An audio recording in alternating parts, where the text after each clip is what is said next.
without my personal experience. The dryness and the lack of water makes it inhuman to live there. So it is important to understand what this rural tap water connection means to people in those areas. So water connections rose from 3.23 crore in 2019 to 15.85 crore today. So that includes Karnataka, that includes all other states as well. 10.5 crore free LPG connections under the Ujjwala scheme. 81 crore citizens are being given PM Garib Kalyan Anna Yojana, that is free grain distribution.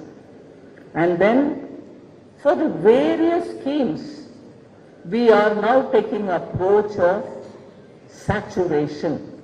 So in a district, if there are 16 schemes, whether it is Mudra, Vishwakarma, PM Kisan Samman Nidhi, PM Awas Yojana, and so on.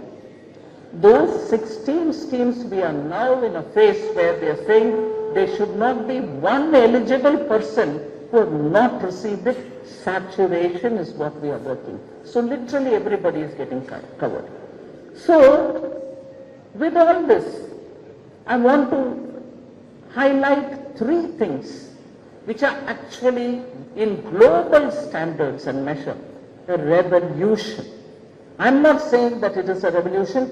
Wherever you go globally, people ask, how did you manage? The speed and the scale with which it has been implemented is what is making it be called as revolution. The digital public infrastructure revolution, which Bengaluru plays a very, very important role. So Bengaluru innovates, ideates, gets the idea, and then it contributes to the shaping of the digital public infrastructure. So the JAM Trinity, Jandan, Aadhaar and mobile-based information data, 58 crore Jandan accounts have been achieved. So slightly over your total population has been covered. 144 crore Aadhaar identities have been given. 125 crore mobile connections have been received. And using all this, the UPI today processes 2,100 crore transactions per month every month. 2,100 crore. So 86% of person to merchant payments are below 500 rupees. It's not big ticket transactions, 500 rupee transactions, but cumulative, that's the total. The street vendor in Shivaji Nagar and the techie in Whitefield are using the same rail in which each does his own business. That's the quality of digital public infrastructure spread, which with responsibility I'm saying no other country has obtained in the world. People constantly say, how did you manage it? So that's a revolution. The second revolution I want to highlight here is the formalization revolution, where informal small trades and transactions have all come on board to be formal because GST has come in, GST has become simplified. So when in 2017 the GST was brought in for the first time, you had 66.5 lakh people only in the GST, meaning the state VAT all put together. When we had one GST coming in, only 66.5 lakh people were there. Today it is at 1.64 crore, and that's the onboarding because of GST. Further, e-Shram portal has registered over 31 crore unorganized sector workers who want to get into the formal economy. Mudra loan has been sanctioned, 57 crore loans worth more than 40 lakh crores and 66% of them to women. So bank loans are now easily available, whether you use KCC, Mudra or PM Vishwakarma and so on. So banks are now available for everybody. It's not as if only a few people are benefiting from it. So if all this is at a national level, we here, particularly those of us in Bengaluru and media, will be right in wondering, take care, all this is your all country affair. What did Karnataka get? Because you also have a government here which, if you allow me that little indulgence, which lives by saying central government is not giving us anything. Constant grievance that you hear, hamare paisa nahi aa rahe. And Bengaluru gives so much, so what are you giving us in return? That's the narrative which the current government in Karnataka has been doing. When I say current, I think I should say pre-current Chief Minister. What will happen post-current Chief Minister, I don't know. But the constant grievance was, Karnataka is not getting its dues. I want to keep that fact in mind and put before you fundamental facts of how much Karnataka has received. The devolution of taxes, which is determined by the Finance Commission. Now I don't hear any talk about the Finance Commission is not given Karnataka, because this time it's given much more than what they anticipated. So that talk is no more there. Ekdam chup. So tax devolution, 4 lakh crores between 2014 and 26 has been given, 5 times more than that 82,000 which was given to them during pre-2014 5 years. 82,000 versus 4 lakh crore. That's what Karnataka has got. Grants and aid, 2.71 lakh crore during 2014 and 26. What was it earlier in those 10 years when UPA government was in power?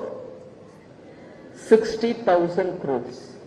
Where is 60,000 crores for 10 years and where is 2.71 lakh crore for the next 10 years between 2014 and 16?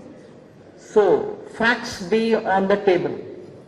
Then Finance Commission did not recommend, did not say you should do it. But Prime Minister Modi, post-COVID, said unless states also grow fast, India's GDP cannot grow, so you need to give them something. We came up with a 50-year interest-free loan for every state. And even at the beginning, after 50 years, will that be treated as a loan or will it be treated as, okay, it's also a grant?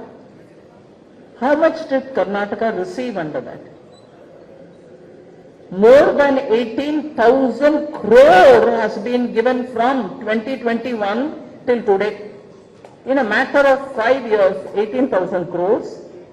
And these are, as I said, not recommended by Finance Commission. There was no compulsion on our shoulder that we have to give this to the state, but we gave it because PM felt every state should have money to invest in capital assets.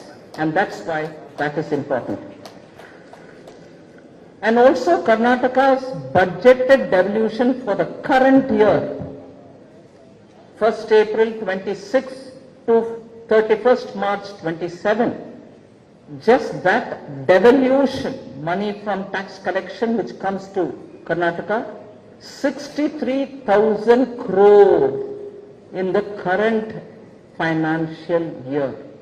A single year's transfer equal to 76% of what the state received in 10 full years under the previous dispensation. I hope you get me. 10 years of what they got under the UPA in Delhi, we are now giving 76% more than what that 10-year gave them in 1 year, 26, 27. So, Cooperative federalism is what Prime Minister Modi has believed and is continuing to do it. In fact, I'd like to refer to the recent Niti Aayog Governing Council meeting, where all chief ministers from all states had come. In fact, PM refers to it as Team India. All chief ministers had participated.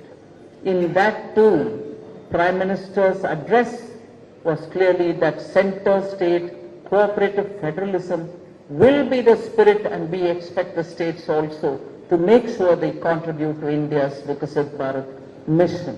All of us contribute to it. Okay?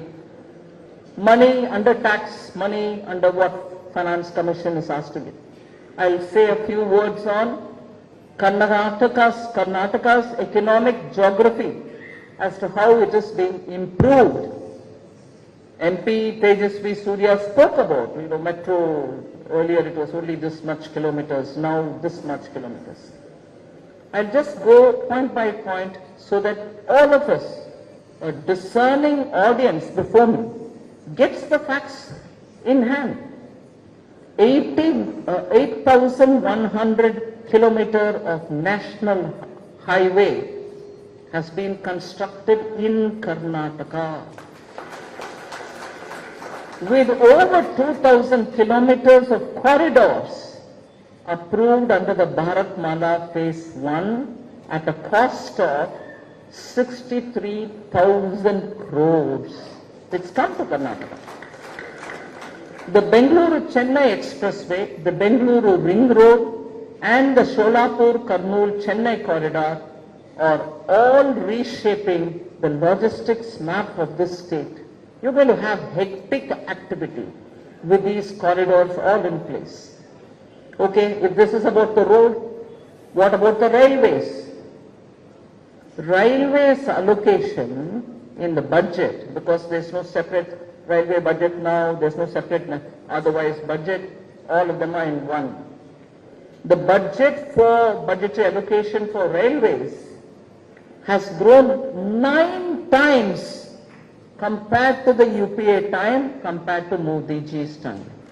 From an annual average, on an average annually, under the 2009-14, the UPA period, Karnataka railway budget annually on an average got 835 crores. Now, do you want to see what the annual average is?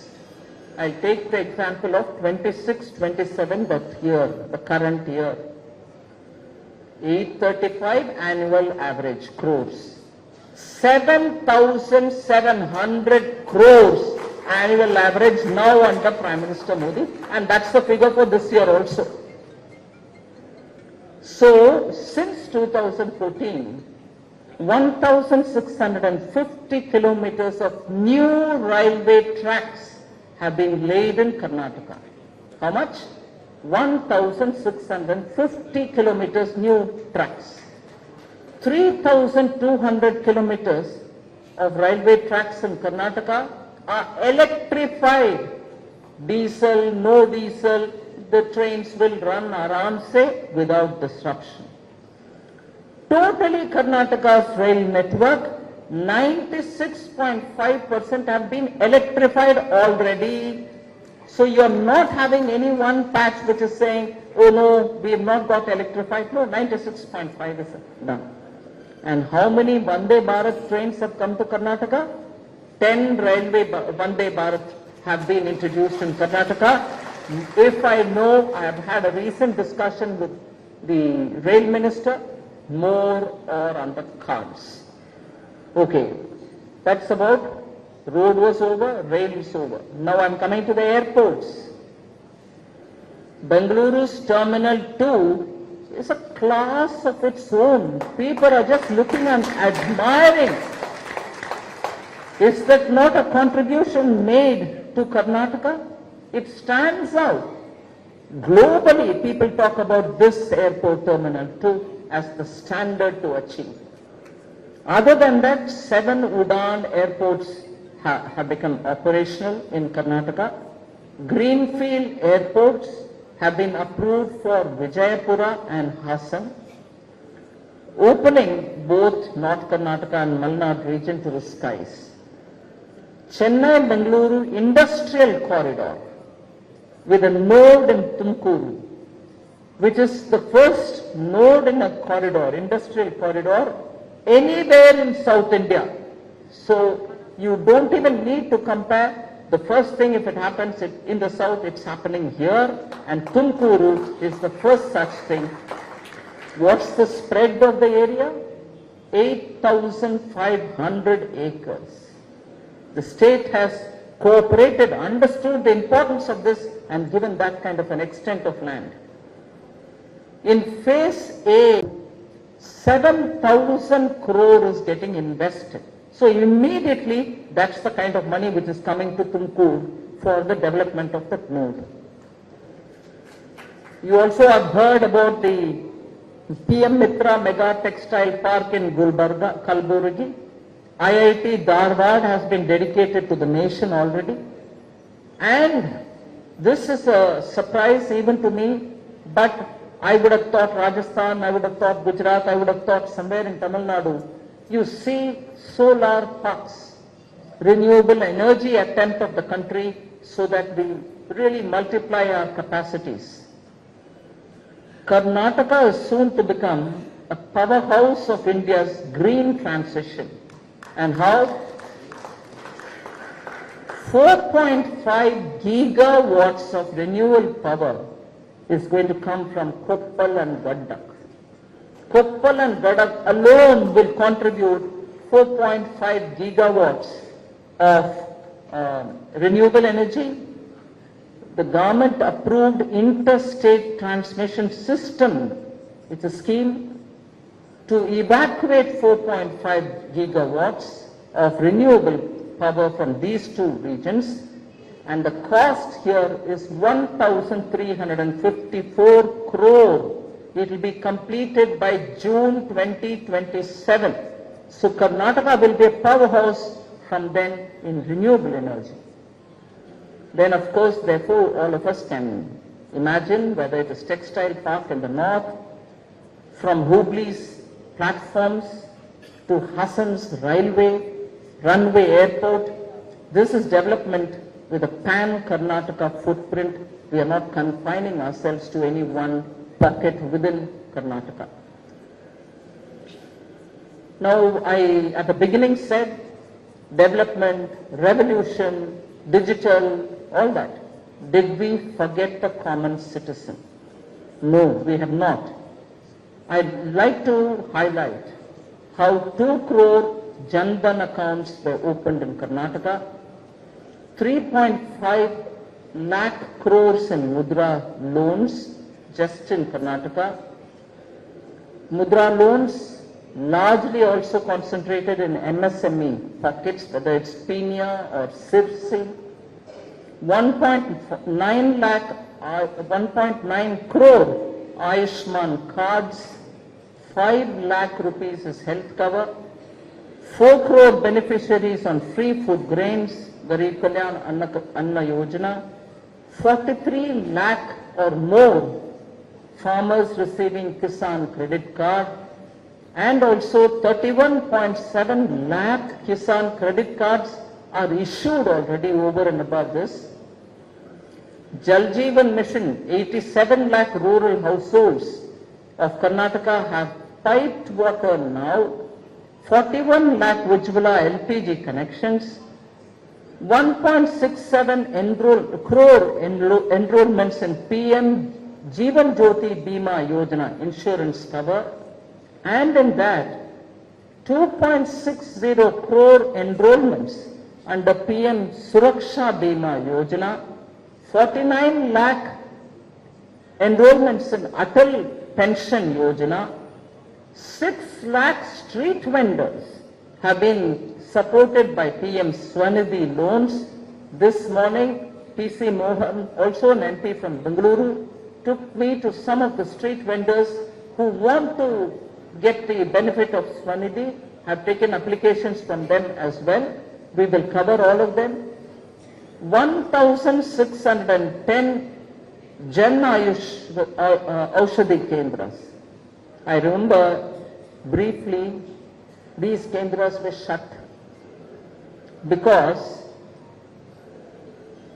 I don't know if the ruling party here in Karnataka had a doubt if these medicines are being sent to big industries. Their families are benefiting out of PM Aushadhi Kendra. The Jan Aushadhi Kendra deals with common poor middle class citizen, where the medicine cost has come down by 60%. And the current government here, even for a while, shut these PM Jan Aushadhi Kendra. They stand up and ask, you are serving only for those big industrialists. I'm not naming, they constantly name two people. PM Jan Aushadhi Kendra, are they dealing with these two people? These are medicines being given for common citizens. And the government in Karnataka shut these PM Jan Aushadhi Kendra. To my shock. I don't know after which how common sense prevailed. They've opened it up yesterday as well as. Oh, on High Court order, they've opened it up. Can you believe the pettiness? And when they shut these sort of things, what moral authority are they got to stand up and shout, you're working only for top business leaders, your friends? Ujjwala, Mudra, Swachhata, toilet, Jal Jeevan Mission, this Aushadhi Kendra, are these for big industrialists or small? They are feeling insecure that Modi's measures are touching the hearts of common people, the middle class. And foolishly, they shut it and commit harakiri. It goes against them. But that's how Congress works. So anyway, so that's one thing. And finally, there was a study done on PM Jan Aushadhi Kendra.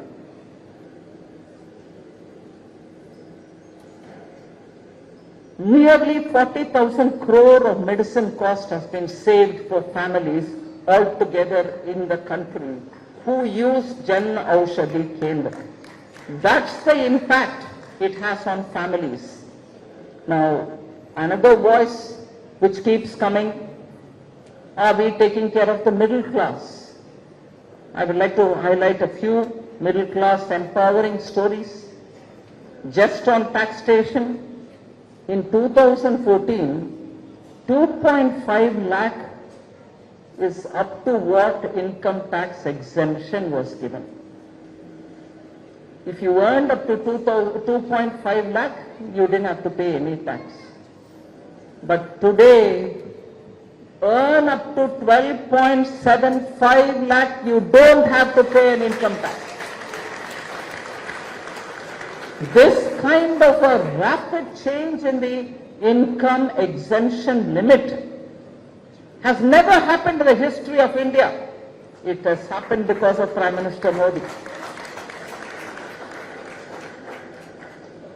Income Tax Act was simplified so that compliance can become cheaper and less stressful.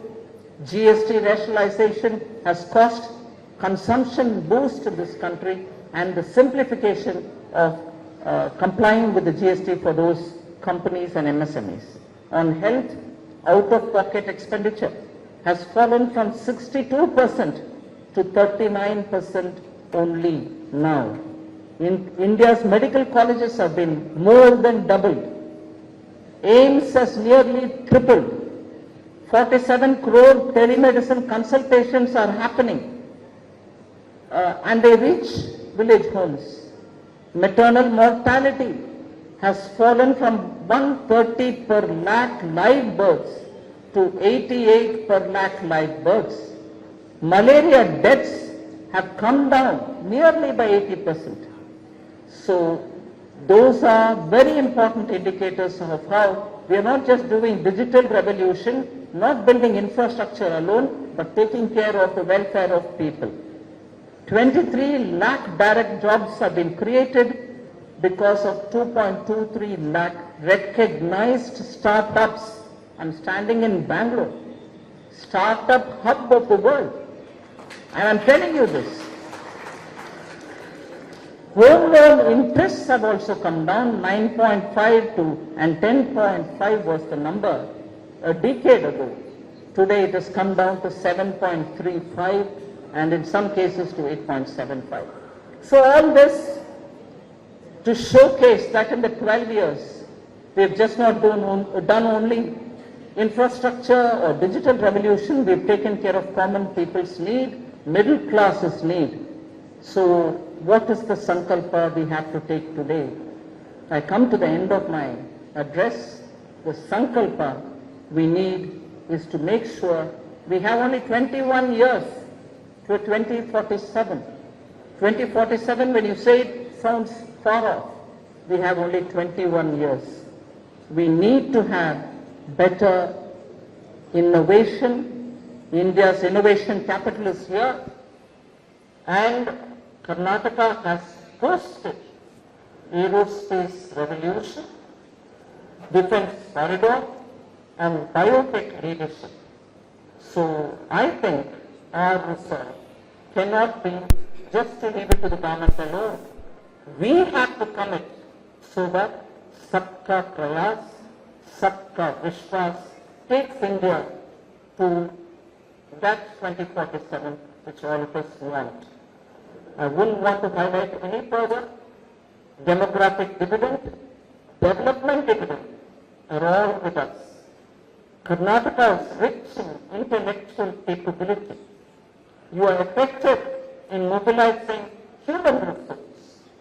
One district, one product has revolutionized our districts. So we need to begin a movement. Now, Vandagi, Viksit Bharat Kattona.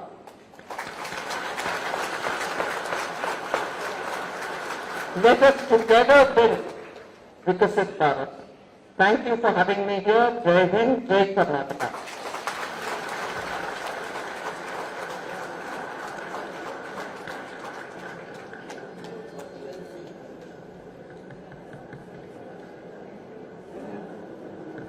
Thank you very much, Bharat, for throwing light on our vision towards Viksit Bharat 2047. 2047ರಲ್ಲಿ ಭಾರತಕ್ಕೆ 100 ವರ್ಷದ ಸ್ವಾತಂತ್ರ್ಯ ಮತ್ತು ಆ ದಿನ ಭಾರತ ವಿಕಸಿತ ಭಾರತವಾಗಬೇಕಂತ ಪ್ರಧಾನಮಂತ್ರಿ ನರೇಂದ್ರ ಮೋದಿ ಅವರು ಕನಸನ್ನು ಹೊಂದಿದ್ದಾರೆ. ಅದರೊಳಗೆ ನಾವೆಲ್ಲರೂ ಪಾಲ್ಗೊಳ್ಳಬೇಕು ಅಂತ ಮಾನ್ಯ ಸಚಿವರು ಮನವಿ ಮಾಡಿದ್ದಾರೆ. ಈಗ ಮಾನ್ಯ ಸಂಸದರಾದ ತೇಜಸ್ವಿ ಸೂರ್ಯ ಅವರು 1 ನಿಮಿಷ SIR ಬಗ್ಗೆ ಮಾಹಿತಿಯನ್ನು ಮುಗಿಸ್ತಾರೆ. ಎದುರುಗಡೆ 1 ನಿಮಿಷ. ನಿಮ್ಮೆಲ್ಲರಿಗೂ ಗೊತ್ತಿದೆ, ಇದೇ ಜೂನ್ 30ನೇ ತಾರೀಕಿನಿಂದ SIR ಪ್ರಕ್ರಿಯೆ ಪ್ರಾರಂಭ ಆಗ್ತಾ ಇದೆ. 20 ವರ್ಷದ ನಂತರ ಈ SIR ಪ್ರಕ್ರಿಯೆ ಮತ್ತೆ ಹೊಸದಾಗ್ತಾ ಇರೋದಿಲ್ಲ. 30ನೇ ತಾರೀಕಿನ ಮೇಲೆ ಸರ್ಕಾರದ ಅಧಿಕಾರಿಗಳು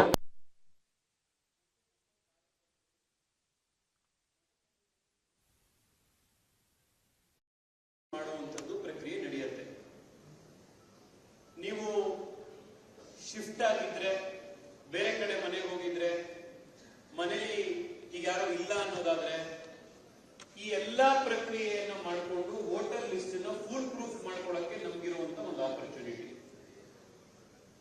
ಅಧಿಕಾರದಲ್ಲಿರುವಂತಹ ಸರ್ಕಾರ ಈ SIR ಅಲ್ಲಿ ಬಿಜೆಪಿಯ ವೋಟರ್ಸ್ಗಳು ಕರೆಕ್ಟ್ ಆಗಿ ವೋಟರ್ ಲಿಸ್ಟ್ ಅಲ್ಲಿ ಬರಲಿ ಅನ್ನುವಂತ ಉತ್ಸಾಹದಿಂದ ಅವ್ರು ಮಾಡಲ್ಲ.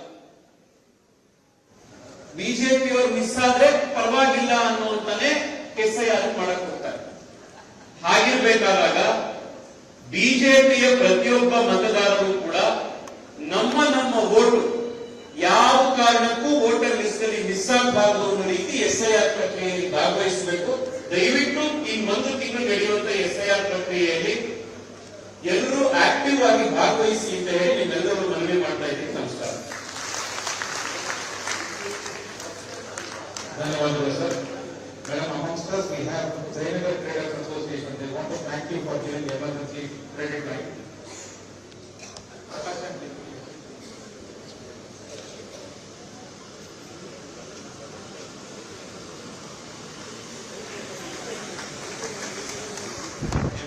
ಉದ್ಯಮಕ್ಕೆ ಯಾವಾಗಲೂ ಬಿಸಿನೆಸ್ ಇಂಗೆ ಎಲ್ಲ